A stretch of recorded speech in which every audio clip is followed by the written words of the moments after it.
যে গণভোটের জন্য যে অধ্যাদেশ হয়েছিল সে অধ্যাদেশটিও কিন্তু এবারের যে সংসদ সেখানে সরকারি দল উত্থাপন করবে না বলবে তারা প্রস্তাব দিয়েছেন। তাদের পক্ষ থেকে এক ধরনের যুক্তি এটা থাকতেই পারে যে গণভোটের যে আইনটা ছিল সে আইনের সিদ্ধান্ত অনুযায়ী 12ই ফেব্রুয়ারিতে গণভোট অনুষ্ঠিত হয়েছে, নতুন করে হয়তো সেই গণভোটের অধ্যাদেশটিকে এই সংসদে পাশ করানোর আর প্রয়োজনীয়তা নাই, এই ধরনের যুক্তি তাদের পক্ষ থেকে থাকতে পারে। কিন্তু এই যুক্তিতে তাদের এক ধরনের অসৎ উদ্দেশ্য আমরা খেয়াল করি।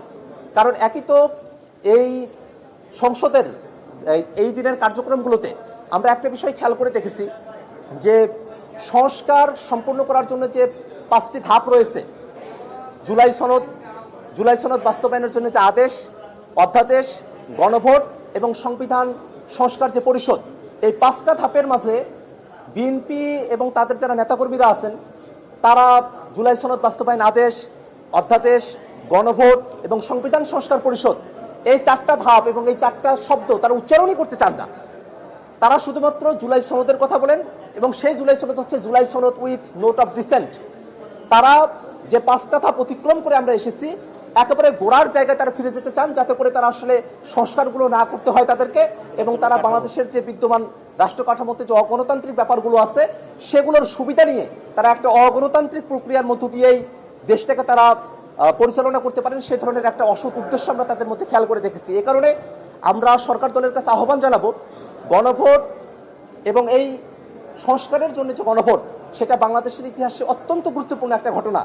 সেই ঘটনাটিকে আমরা সম্মান জানিয়ে হলেও গণভোট যে অধ্যাদেশ সেটাকে সংসদে উত্থাপন করা হোক এবং সকলের সম্মতির ভিত্তিতে গণভোট অধ্যাদেশটিকে সংসদে উত্থাপন করে সেটাকে গ্রহণ করার মধ্য দিয়ে বাংলাদেশের জনগণের যে রায় সে রায়ের প্রতি একটা সম্মান প্রদর্শন করার জন্য আমরা সরকারি দলের কাছে বিনীতভাবে আহ্বান জানাচ্ছি। 4টা ক্যাটাগরি করা হয়েছে। 4টা ক্যাটাগরির মধ্যে একটা ক্যাটাগরিতে বলা হচ্ছে যে এখানে 16টা অধ্যাদেশ আছে, যার মাঝে মানবাধিকার কমিশন, গুম বিষয়ক যে অধ্যাদেশ, পুলিশের অধ্যাদেশ, সুপ্রিম কোর্ট বিচারক নিয়োগ এবং সচিবালয়ের যে অধ্যাদেশ, সেগুলোই 16টা অধ্যাদেশের মধ্যে রয়েছে।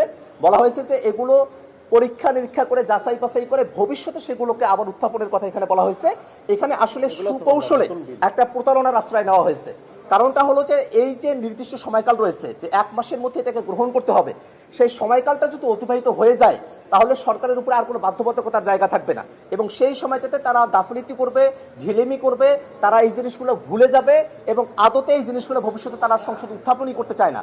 তারা যদি এই বিষয়গুলোকে সংসদে এখন স্থাপন করে, যদি কোনো সংশোধনীর প্রয়োজন হয় ভবিষ্যতে সেই সংশোধনীগুলোর জন্য তারা আবার প্রস্তাব নিয়ে আসতে পারে। কিন্তু এখন অ্যাজ ইট যেভাবে এটা আছে সেই অধ্যাদেশগুলো সেভাবেই যেন সংসদ উত্থাপিত হয়, গৃহীত হয়। তারপরে কোনো বিষয় যদি থাকে সংসদ তো ওপেন আছে, ভবিষ্যতে সেগুলো সংশোধন করা যাবে সংসদের মধ্যে, কিন্তু সংসদের বাইরে এটাকে ঠেলে দেওয়ার কোনো সুযোগ নেই।